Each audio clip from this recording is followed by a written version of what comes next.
আপনারা মৌলবীদেরকেও ডেকেছেন, মুসলিম মানুষজন গীতার পাঠ করতে আসবেন? বিষয় হচ্ছে যে পার্থায় প্রতিবোধিতাম, গীতার ধ্যান মন্ত্র শুরু হচ্ছে।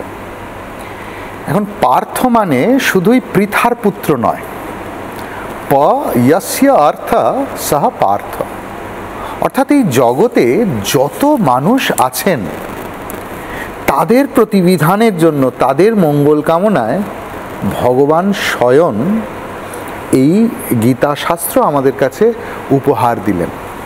তাহলে আমাদের বক্তব্য বিষয় হচ্ছে যে সমস্ত মানুষের জন্য।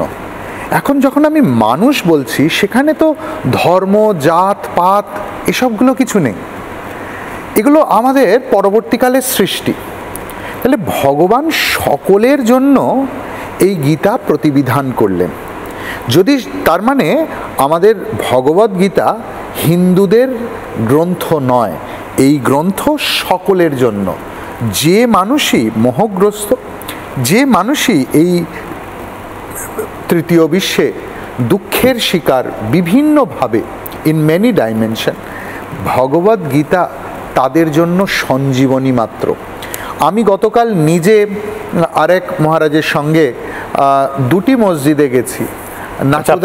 মসজিদে যাচ্ছেন? অফকোর্স, নাকুদা মসজিদে গেছি, টিপু সুলতান মসজিদে গেছি, গিয়ে মৌলবীদের হাতে আমরা কার্ড দিয়ে এসেছি এবং তারা সাদরে আলিঙ্গন জানিয়েছেন তারাও আসবেন।